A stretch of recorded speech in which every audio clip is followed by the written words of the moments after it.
Marvin, welcome to CleanerOffices Academy. It's an honor to have you on the show today. And for those who don't know who you are, how about you tell us a little bit about yourself and the company you work for? Well, it's a pleasure being here. I really appreciate the opportunity. So a little bit about myself. I've been with ProTeam now since 2014. So been a little while. I've been in this industry forever. As I mentioned to you the other time, I started off on the business end of a mop. My dad was in property management and the maintenance business. So when I was 15, I really got to know this industry pretty well and have been involved in many different aspects of it, from distribution, manufacturing, wholesale, brings me to ProTeam. And I am the Canadian country manager for ProTeam. So the country is my office, so to speak. So you travel a lot. Normally, yes. During these times, not so much. So a lot of adjusting had to be made with through Zoom and get things done that way. Yeah, I've always worked from home, so that's an issue. You know, I've got my area set up and that. But not traveling, like my wife said to me the other day, is it about time you need to go somewhere? But it's been, 11 months now. So, COVID has changed a lot of things and a lot of how we do things. What are some of the main things you find that you had to adjust or bring everybody on board for that reason? It's getting used to doing everything by webinar. WebEx meetings, webinars, seminars, meetings, a lot more on the phone, a lot more as we're doing right here. Yeah. Meeting over the internet as opposed to live in person. We've put a lot of different programs together that we've been presenting and, working with and introducing to our distribution network across the country. So it's a lot different that way, a lot different. Could I get you to give a little history lesson on the roots of the company, the founder, and his goals? Yeah, so ProTeam had some very humble beginnings. Actually started in Boise, Idaho. It didn't start then. There was a contract cleaner, building service contractor, gentleman named Larry Scheidler, and he was always looking at how can we do things better, easier, more efficiently as far as his business was concerned. So he was in the garage one day, had an old backpack harness, some PVC tubing, some wands, a vac motor, and put together a working backpack vacuum. And it worked well. That's what he was using in his business. And in 1987, incorporated ProTeam and started manufacturing backpacks for other people in the building service industry. Grew from there. Originally the first few years, all we had were backpacks, but we've added to the line since then with other items like uprights and canisters and wet dries and so on to round out that vacuuming line. But that's really been our focus and where we've maintained. And 2009, ProTeam was actually bought by the Emerson Tool Company, and they're now part of that family. Vacuums are just one component of what they do. They've always been in that vacuum market. If you're ever in, for example, Home Depot, and you see the Rigid brand of wet dry vacuums, that's Emerson. Oh, yeah. That's one of their areas. They're a very diversified company. And we bring the commercial side of the business, of the vacuuming business to them. So that's kind of a short history. It's a good one. I think later we'll talk a little bit more about the Super Coach Pro and the Go Free Flex Pro too. But for the moment, Cathy has a few questions about more of what's currently happened like this year? Well, Sure. we know that a lot of businesses were affected, since March, 2020. Did you find that there were any impacts, significant impacts for ProTeam? Absolutely. I mean, when all this happened, when all this started, big time, and probably from about the middle of February on, Yeah. March, April, anybody that was in the equipment business will tell you that business went right down. Yeah. Everyone was scrambling around, trying to make sure they had the right PPE, hand sanitizers. That's part of my background. I spent 21 years at Deb Canada, and I have vivid memories of how that affected us then, as far as SARS and H1N1. Yeah. So just imagine the chaos and everybody scrambling to get hand sanitizers, hand soap, and so on. And then you add in the rest of the PPE components, and masks became very big. And if you had disinfectant products and those that were approved for viruses like COVID, that's what everybody was promoting. And then big time came into play were the electrostatic sprayers and all different kinds of sprayers. This is what people were looking for, and this is what we found. Our distributor personnel were scrambling, and nobody wanted to talk to you unless that's what you had to offer. So we noticed a big dip. They said middle February, March, April. Mhm. June was a pleasantly surprising month. It started coming back, not where we had hoped, not according to our business plan, but it was a strong, comeback. And then the fall, and it's been going pretty crazy ever since. So, and I think that's attributable to a few things. We've been spending a lot of time talking about cleaning for health, which has been our mantra, our motto. If you see our logo, it says underneath it, cleaning for health since 1987. It's always been a big part Mhm. of what we talk about and what we bring to market. And we kind of say tongue in cheek that the industry's kind of caught up to us, because now everyone's talking about cleaning for health. Well, we've been doing that for over 33 years now. And we put together some presentations and a lot of information Mhm. just to do with vacuuming, but in general, information about cleaning and so on. And when you look at vacuuming, about the importance of vacuuming when it comes to cleaning for health, and especially in these times when we're looking at, what can we do to clean better, more efficiently, with COVID in mind. So you said the industry caught up to you, and which is very good, because this is exactly what we promote as well.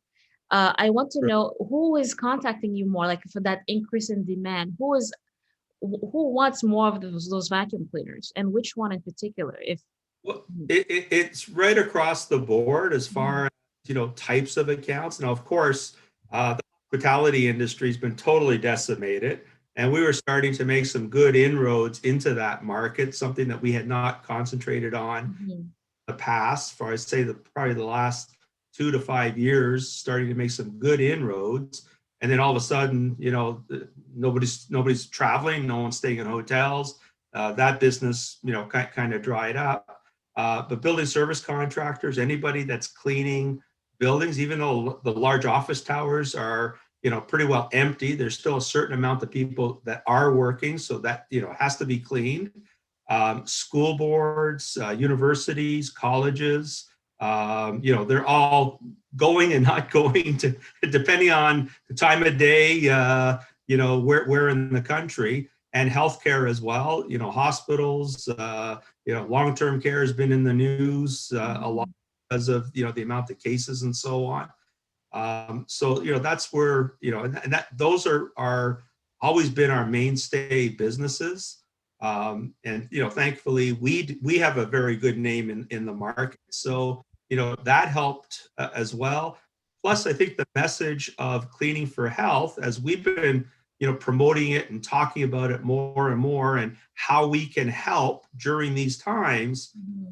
I think that message really resonated, and that's when we started seeing, a bit more of an upturn. So if we're talking about cleaning for health, is it correct that ProTeam is the only one to partner with the American Lung Association? That is correct. We've partnered with them since 2002. We work with them on their cleaning for health and other related programs. It is an endorsement by them, and I want to make sure that's perfectly clear. They don't endorse ProTeam, but it recognizes our partnership with them. And as a result, we're allowed to use their logo on our equipment, on all of our uprights and backpack vacuums, and also all of our filters as well. So to me, that speaks volumes when we're talking about cleaning for health. That provides some, great recognition. Would you say that's what motivated Larry Scheidler to, is because of the health aspect? Does he have a particular story that might have motivated him to reach out to the American Lung Association? First of all, I don't know if it was him or the other part of management or whatever. Possibly, yeah. He was involved with the business until 2009, obviously. Back then, I'm sure he was deeply involved with it. But, we've always talked about the importance of cleaning for health in, it's more what you don't see that's important in cleaning as opposed to what you do see. About cleaning for health, it's versus cleaning for appearance. And too often what's happened, people have this belief that if it looks clean, it's clean. So if you get rid of the large pieces that everybody sees, they'll think it's clean, but deep down it's not. It's, what you can pull up in the particulate, when we're talking about things like dust mites. I mean, you see dust bunnies, but what's hiding in those? It's dust mites. And you talk about bacteria and other things that get trapped in carpeting and on floors and so on that you can't see. And it's important to have equipment that's really efficient in pulling that out. The HEPA filtration then. Well, HEPA is only part of it. Yeah. Too many people get caught up on HEPA. Does your vacuum have HEPA? That's only one part of it.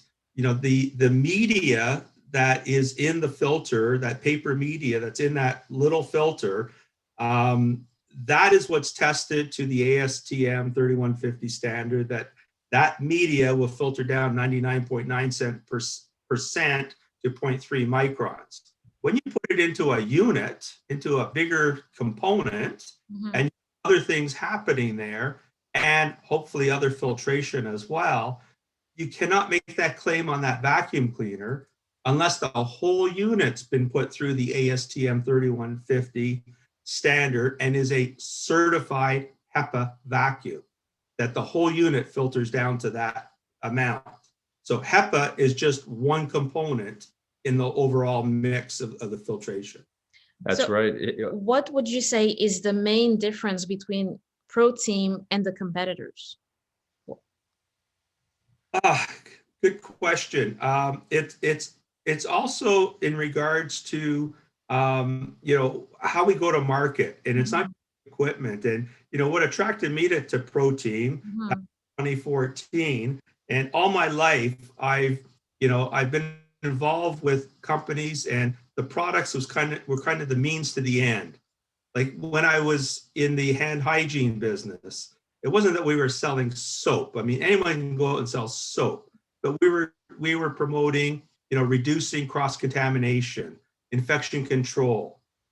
And ProTeam had much the same philosophy in that, yes, here's the tool to use, but what we're trying to attain is helping our accounts increase productivity. So doing, large areas quicker and more efficiently to free up time to do other things, reallocation of labor, which is really important now when we're talking about COVID and the need to do deep cleaning and disinfecting. Ergonomics as well. Everything that we do in design is ergonomically sound.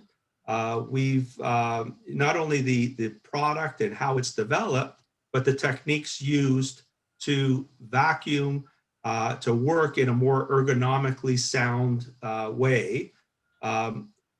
Indoor air quality is a big component as well. How we can work to improve indoor air quality, help filter that air by using a piece of equipment with a very robust filtration system. And that all leads to cleaning for health, right? Because but if you clean for health, the appearance will kind of come with it. Yes, exactly. Clean for appearance, sometimes you're kind of cheating.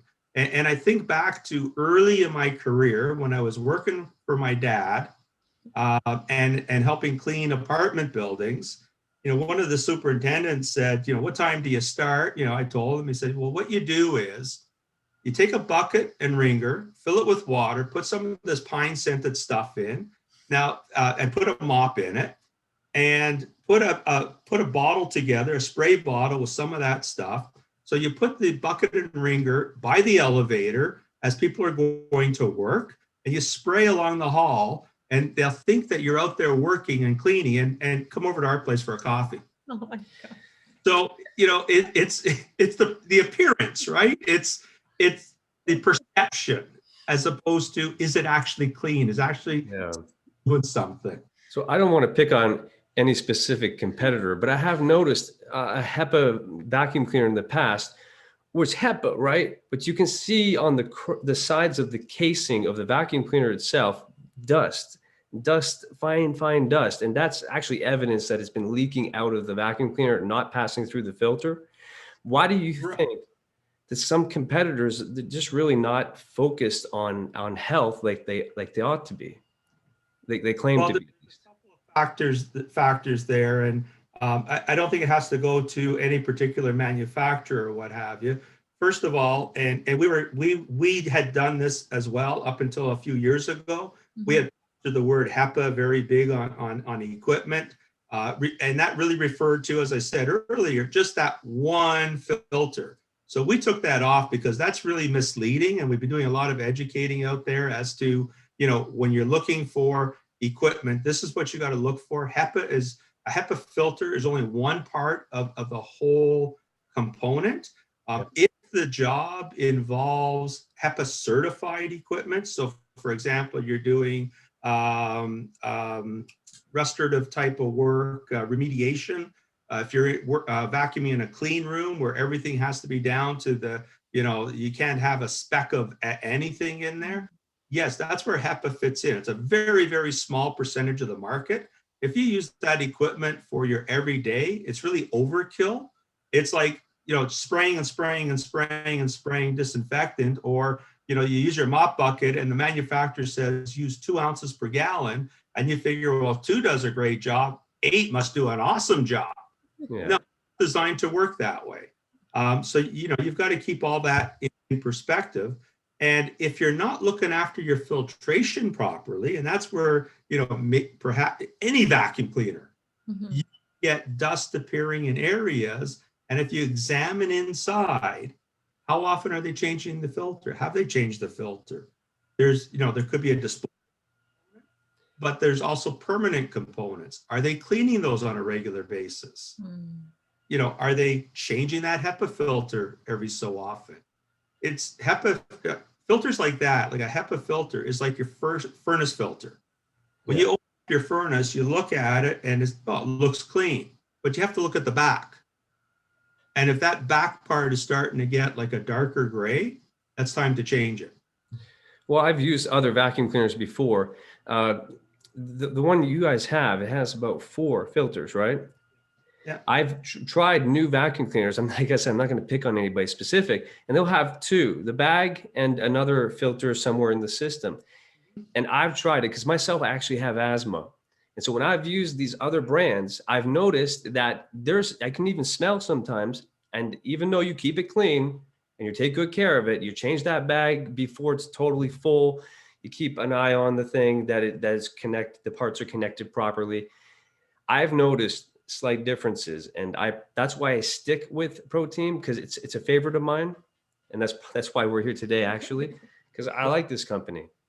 Well, we greatly appreciate it. It's a pleasure. Well, with cleaning for health in mind, okay, well, since you said you were ahead of the curve, right?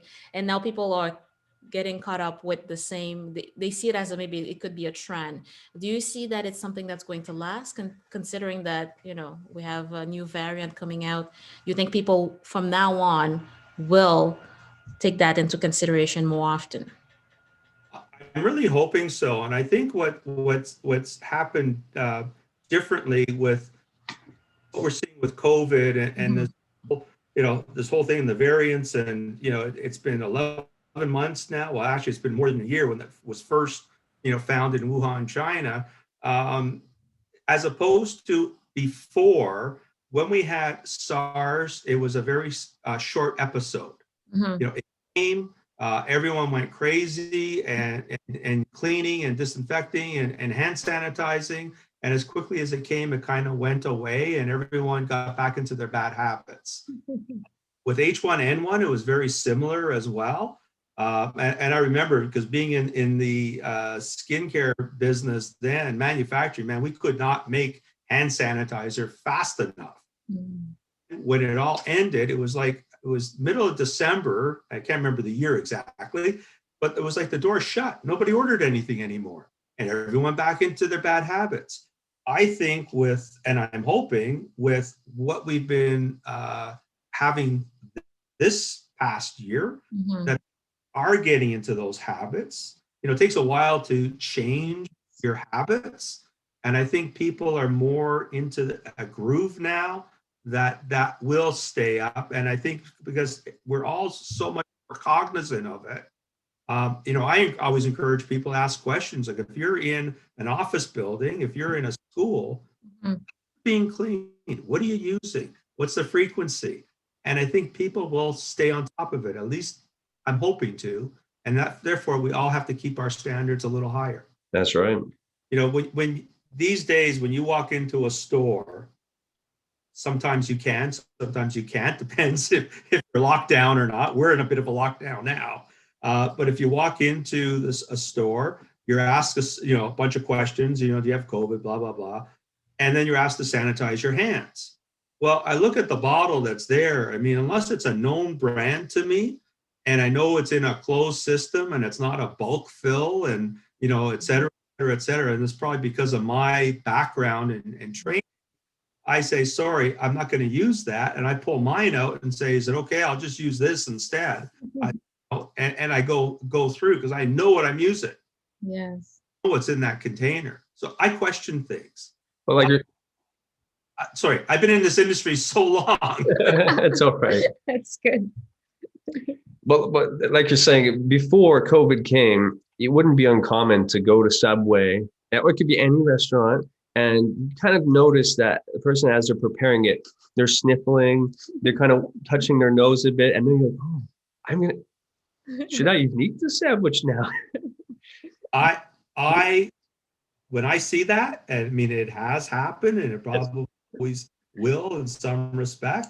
And it goes to the training that they've gotten and how much that the supervisors are staying on top of things like that. Yeah. If I see somebody working behind the counter and they're working on someone's food and they go like this or whatever, and then they're about to work, I go, whoa, hang on a second. Thing, could you please go wash or sanitize your hands? I bring it out. I don't want them touching my food. And if you get a little pushback, let me talk to your manager. I think I know why. It's because basically in the past, a lot of people were afraid to tell their supervisor, hey, I'm a bit sick today. Can I take today off? Sometimes it's because they wanted the money. Mostly it was just the pressure of not showing up to work or calling. But now they know that this is the absolute best thing you should do is give a call, let them know you're not feeling too well, not sure, maybe you go get a test. Now we can do tests, right? This is the reason before, and thanks to what you're saying, good habits should become more standardized. God, we hope so. I mean, how many people you see walking around with the half mask on? To hear. I've called out people like, walking into a facility or whatever, said, would you mind please putting your mask on properly? I'm not afraid to voice, a concern or try to help someone understand why they should be doing that. You may as well not even wear a mask if that's the case. You have another question? Well, if we're taking into consideration like in a building and then there's a property manager, and if we're having health in mind, what are some of the questions now maybe they should be asking the cleaners to make sure that when it comes maybe to vacuuming, to the air quality, what are some of the questions they should be asking their cleaning providers? Describe your cleaning method. What's changed from the way you used to do things and now? Do you, what's your philosophy? Because a lot of people these days, you see spraying a lot of stuff, but not cleaning. And I think it's a matter of having a conversation to begin with, how you want the building or what you think should be done as far as the building is concerned, and discuss it with your provider as to what they're going to be doing. Also, like how often if you're talking about equipment, a vacuum cleaner, Equipment. how often are you changing the filter? Are you changing it, or are you just, dumping it out and reusing it? And, how often? And when you, the end of the day, are you checking that piece of equipment, or are you just leaving it and hoping the next person looks at it?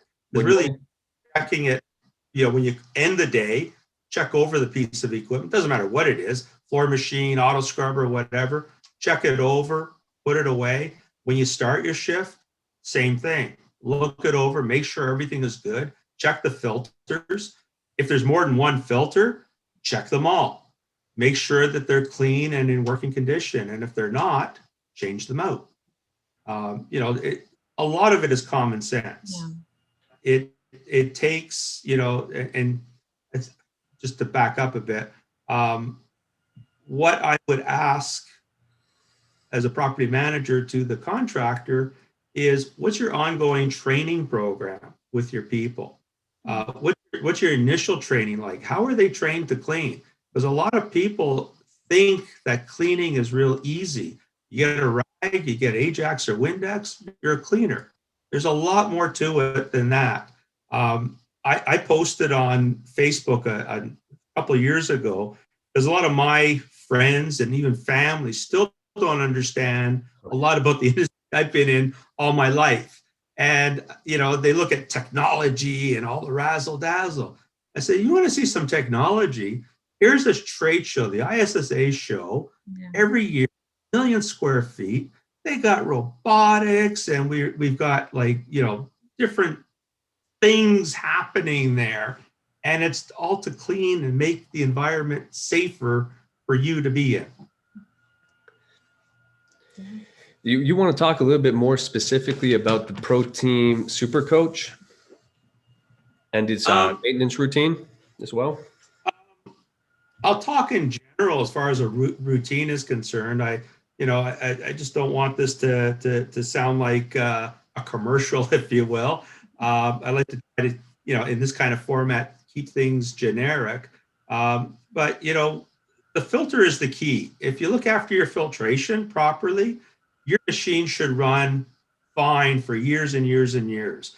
And, we touched on this before. Check the filter bag. If it's, we say half full is full. You don't want to pack it right to the brim, because getting the airflow. Filters are like a membrane, like the pores in your skin. If you completely coat them, they're not going to breathe. You're not going to get the airflow flow through. Therefore, you're not going to pick up the particulate you're trying to pick up. So make sure, we say half full is full, then you change them. Make sure your permanent filters, whether you have 1, 2, or 12, they're cleaned on a regular basis, usually once a month. We have some accounts that at the end of the work week, automatically all their permanent filters get cleaned, hung up to dry. They're ready to go on Monday morning. Make sure you check your Hepa filters. Check them at least monthly, but they should be changed every 6 to 12 months, depending on the soil load. A lot of times somebody will say, okay, I'm buying your piece of equipment. How long does the filter last? I don't know. How dirty is your place? It's not something you can answer very easily. It all depends on soil load and, what's being cleaned and so on. Also check electrical connections that, everything is working fine and there's no frayed cords. Now we're talking safety as well. You have a frayed cord can create a shock, so you got to change the cord out. Yeah, there's a special way to wind it up properly around your shoulder. I have one question related to what you just said. So they have to make sure that they do all of that, changing the bag and the filters. But what are the risks if they don't do that? What are the risks of the people that are maybe working in that environment? What's the risk to them? The risk is you're not going to clean properly. As was described earlier with your asthma, you're going to be putting particulate back in the air. You're not picking it up. You're going to be spreading it around. So it's important that everything be working properly so that you're doing the job that you say you're doing. It's the same thing with a mop bucket. If you see somebody using a mop bucket where the mop is filthy and the water, you can't even see the bottom, it looks like the muddy Mississippi. Why are you using that? You're just spreading dirt around. You're not cleaning anything.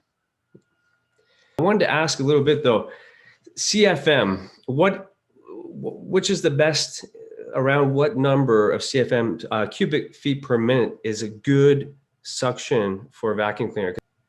It really depends. I mean, that's just a rating.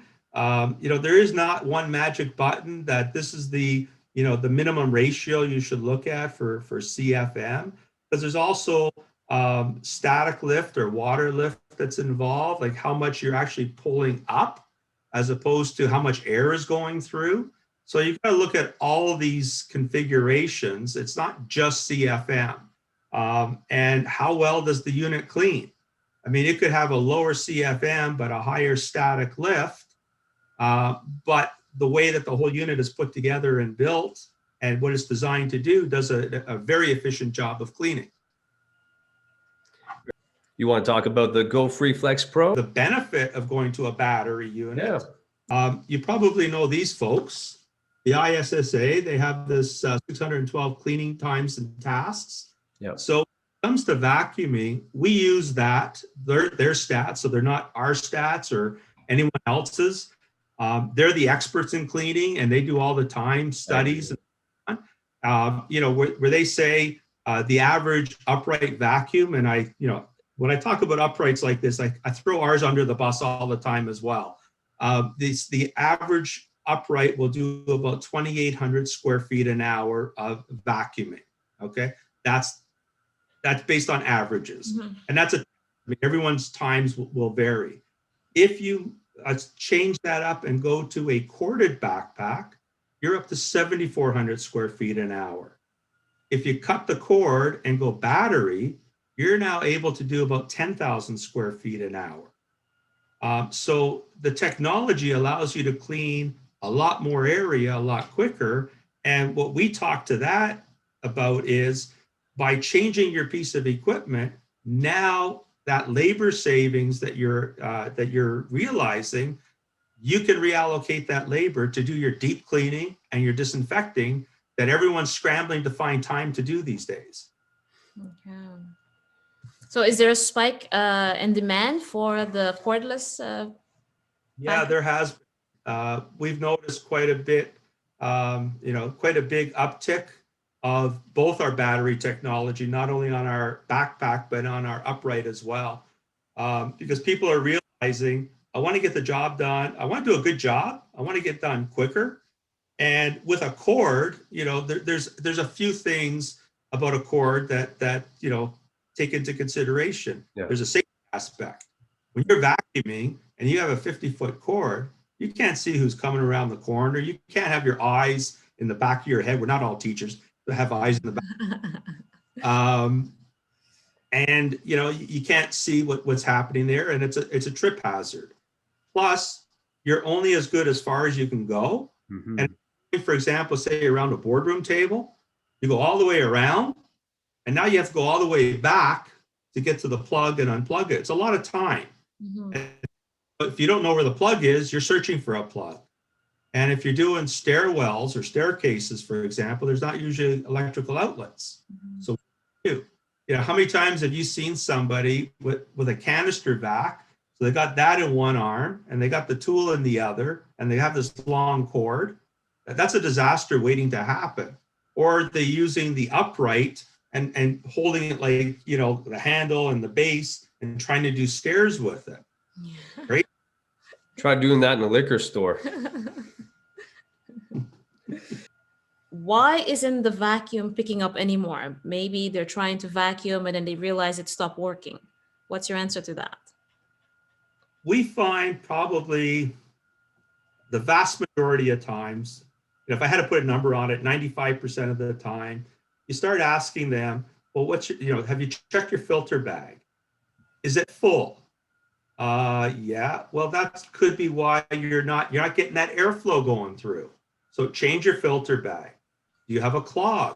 Is there a clog somewhere? If you're using an upright, a backpack, whatever, if you're not getting air or anything picking up, to me, it indicates there's probably a clog, or there's a full bag, or if it's a you know, piece of equipment that has a couple different hoses on it, maybe a hose isn't connected properly.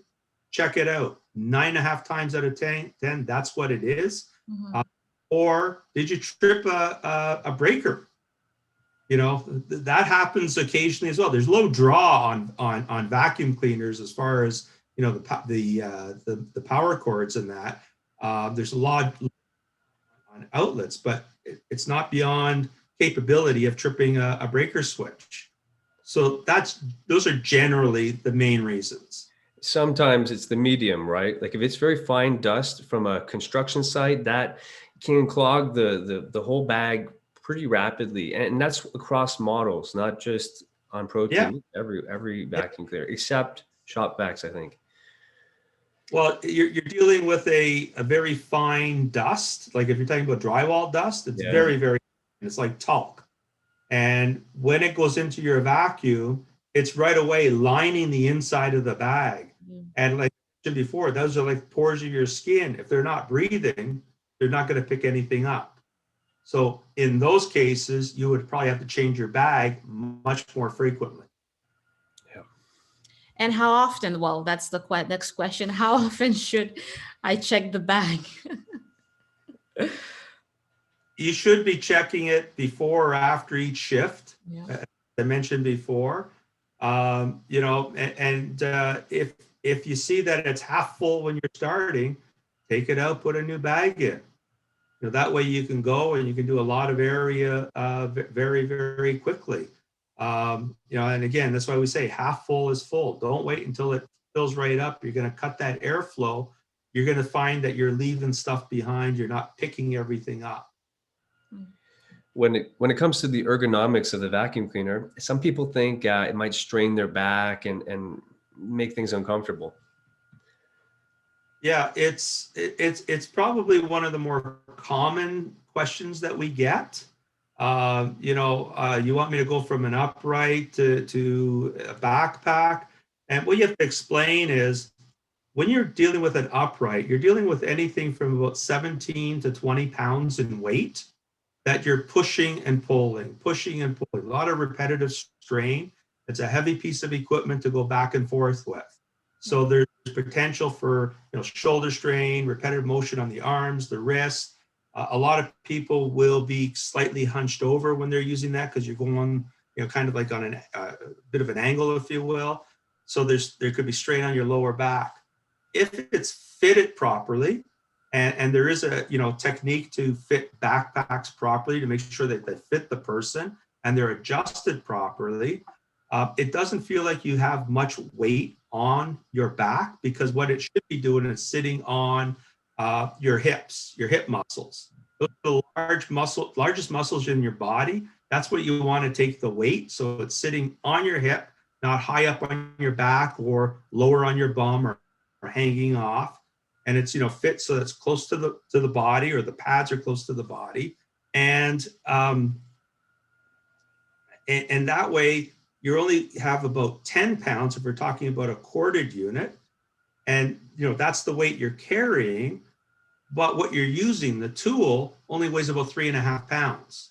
So what you're working with is a lot lighter than pushing and pulling a vacuum cleaner. And we use a very unique side-to-side motion that we train a lot of people on. And if you use that technique, you're upright, so it forces you upright, a lot more ergonomic, and you're going side to side, not twisting with your legs, but your hips. Again, your largest muscle group. And you'll cover a lot of area a lot faster, a lot more effectively, and a lot less stress on you. And that's not just us saying that. We've had a lot of testing done by Ergonomics and so on. A major university, and I'm not going to name it for this benefit, but a major university in Canada, we were there presenting our battery backpacks versus their corded vacuum cleaners, and we had their ergonomists and health and safety people involved with it, and they attested that it was a lot better for their people to go that route, a lot less strain on the body, a lot less fatigue than pushing and pulling a vacuum cleaner. And how long does it take, now that you talked about the new one that you have, you go like this, when you have a new design, how long does it take to put it on the market, from the design to the testing? I'm sure there's a lot of work that goes behind the scene there. Anything new, there's a lot of work, and it takes a lot of time. And it's, you have an idea, and I go back to my previous background. You think, geez, how hard is it to make a soap dispenser? I can tell you, we had one come out on the market, and I used to show in my training programs, here's the improvements we made, and there were 2 or 3 parts, and this is why we made them and what it does now. And it got to the point where there was a whole table of changes, and I said, what's the point anymore? We finally got it to where it's working really well. All the ideas, they're great on paper. You've got to develop prototypes, with anything, even if it's a tool, and make sure you can, your manufacturing processes are sound, because there's a lot all there, especially when you're molding plastic. There's temperature, there's humidity, there's a lot of factors that you have to get right so that the product comes out, the quality is there. And then you start doing field testing. You do your own little testing, and then you bring it out to the field, and you have accounts set up, end users that are going to take it and put it through the torture test. And then you see what happens. That should show you pretty quickly where maybe stress points are or so on. But it's also been my experience. You can do all of that, and you do that really well, and you've ticked all the boxes and you're ready to go, until it actually gets into the field and used broadly. That's when you start seeing some things, and you go, okay, we got to tweak this, we got to do that. I have never, ever seen any product manufactured that has gone from it's off the line, right out, no problems. Why do we have cars recalled all the time? Exactly. I think the only people that sometimes work out those bugs before they get to the field are the military, because they can't afford to have things fail on them. God, we hope. But it does happen to them. And you hope it's the other guy, right? You hope it's the other guy, yeah. So you're saying some of your clients and people buying the vacuum cleaner, they wonder what parts are covered by the manufacturer? Yeah. Every manufacturer's warranty is different, and it's really important when you're looking at purchasing a new piece of equipment that you check out the warranty too. Generally, warranties aren't guarantees, and a lot of people don't understand that. They think, oh, if I buy this, it's guaranteed for the next 1, 2, 3, 5 years, whatever it is. No, it's not a guarantee. It's a warranty against manufacturing defects. Mm-hmm. So we're saying, if in the manner that it's designed, you shouldn't have any problems, and if you do, it'll be covered under warranty, and you won't have to pay for the repair. But people think the wear items are covered under warranty, and they're not. And it's usually spelled out in any manufacturer's warranty that wear items aren't included. And what are wear items? They are the filtering, switches, because you're toggling them on, off, whatever. The power cord, I mean, if you're using a corded piece of equipment and you get it caught around a sharp object, a lot of people sit there trying to whip it off, and it gets worse and worse. They don't stop, take the 2 minutes to walk over and pull it gently off so you're not damaging it. And they, well, I just bought this unit and the cord's gone. Well, let's take a look at it. And you can see the slices. That's not warranted. Brushes as well. You have uprights with brushes and so on. The brushes are wear items. You know, depending on, again, what you're vacuuming and where, you could wear brushes out pretty quickly, or they could last you a long time. So wear items generally aren't covered. That's a pretty good segue into the cost of ownership of an upright vacuum versus the backpack model.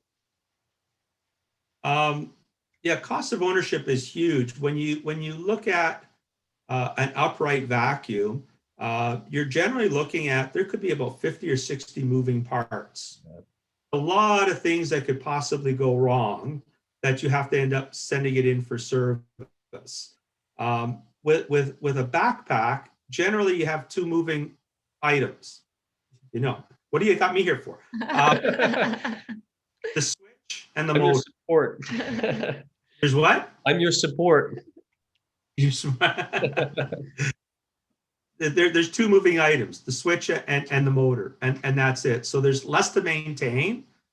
And again, if you look after your filters properly, it doesn't matter what piece of equipment it is, you shouldn't have any problems with you know, downtime or what have you.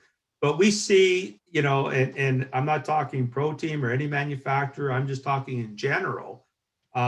Uprights have a tendency to clog because people just keep going and going and going. They don't pay attention to the bag, and things build up. And of course, they blame, you know, the manufacturer, whatever. And it's an operator situation where they're not checking certain things, and they have to go in for repair. Because if you have too much blocking your airflow, that's when you could potentially get burnt out motors. You know, if you don't have, you know, there's a lot of motors out there that do have safety things in place where if it gets too hot, the motor shuts down. But some people will still keep trying to go and go and go. And what are some of the training that you provide? Training is, you know, was a lot easier a year ago. We spend a lot of time training our distributor sales teams on, you know, how to, you know, properly promote and, you know, go through the equipment and so on with their end users and techniques and so on. We also spend a lot of time ourselves with end users on, here's how to use the equipment, here's how to do this and this, here's how to look after things, you know, not as a service tech, but just general things you need to know day to day. And that's great when we're back to reality where we can be out there meeting people and doing those things. And we've always had support of videos that help as well. Yeah. Now we, you know, I know ourselves, we put out a lot more videos in here's how to use the product. Here's what you need to know. There's also a lot of videos out there that have been vetted, you know, we vet and put on our YouTube channel. Somebody may have found a way to do something in particular that we think, hey, that's great, and that, you know, talks to what we're trying to get across, and we put it out there. And also instructional things like changing the carbon brushes on a vac motor. You know, we'll put out videos that shows that step by step. So if somebody on a piece of equipment for the first time, they can go to YouTube, they can see that and get an understanding of how to do a simple maintenance task. So I think we're drawing to conclusion. Is there something else that we might have missed that you think that others would like to hear about? I really don't think we covered a lot of ground. Yeah. A tremendous amount of ground. No, I think you were very thorough in you know, the information that you asked and that you wanted to get to, you know, to your customers. Yeah. To, you know, not only your customers, but anybody out there that will be listening to the podcast as to, you know, and I hope I was able to help educate, people on not just what I do, but kind of in general. No, you were very helpful, and that's just it. It's about the audience, about what they can glean from this.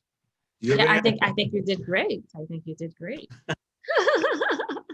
And I like all the little stories you gave him, Yeah, I here love and that there, too. But the You one know, the particular one I like, that you spray it in the hallway and then life story, life is experiences. And Yeah. it just reminded me when I first started at ProTeam, I mean, it's 7 years ago. So my son would have been 23 at the time. I don't think he was still in university. I can't remember. You get a certain age, you can't remember everything. I announced, who I was starting with and what the product line involved. He just turned to me, very deadpan face, and said, "Well, that sucks." And I turned to him and I said, "It damn well better." Oh, yeah. But you've been with ProTeam for a long time, you say, huh? So is there Well, something in particular, apart from the health aspect that you see that they're trying, that's what their goal is? Is there something else that made you stay so long? it's a great company. Mm-hmm. They treat us well, which is great. I mean, we're part. When I joined, they were already just 5 years from ownership by Emerson. So I got to see some of the old things that were done and that you could do as a smaller company. Continue the evolution into this large conglomerate. Mm-hmm. And they treat their people well. I'm not just talking about myself and what from what I've seen. For such a large company, they do care about their employees, their people, and they care about their customers, and they care about what's happening out in the market when it comes to things like COVID and how can we help? What do we need to do? It's been a great company to work with that way. I'm fortunate. I have a certain amount of autonomy in Canada. I mean, I don't run my own show. Don't get me wrong, but it gives me a lot of flexibility in what I do and how I do it. And from my background, I mean, I've been in management a good chunk of my life, and it allows me to continue on and great products, and a great philosophy. And that's what I look at. For any business that I was with, and if you look at my history, Mm-hmm. businesses were the same. Even when I started out in Jansan sales in Toronto many years ago, the philosophy was not that we're selling products, we're selling solutions. And I remember we used to have this little flip chart presentation that we did that, most of the answers were like this. Yeah, you agree. And it was about a program, not about trying to sell you a gallon of Windex or, a mop or whatever. It was about a program. It was about clean, shiny floors. And this is how we're going to do it. And these are the tools you're going to need. And then we end up installing it. And it's a system, it's a program, it's all designed to work together. And that's what I find with ProTeam as well. And it's been great. Considering you have a little bit of background in the cleaning industry, because like you said, it's not just about selling a product, because then it becomes a commodities, because which one is the cheapest. Yeah. And we see that a lot in the cleaning, right? It's a race to the bottom and all that stuff. What advice would you give, considering all the background you have, to, like what you just said, that you're selling a solution, a product, a system? What would be your advice into how cleaning companies should package their value proposition? Well, it's, again, if you're quoting, it's, I mean, I don't know a lot about the inner workings of a BSC and so on. I mean, I'm kind of on the peripheral. But one thing is, what is the customer looking for? Mm-hmm. You got to find the customer, no matter what you're doing, you got to find out what the customer's needs are. What are their for lack of better term, their pain points? What really bothers them? Do you have a solution for that?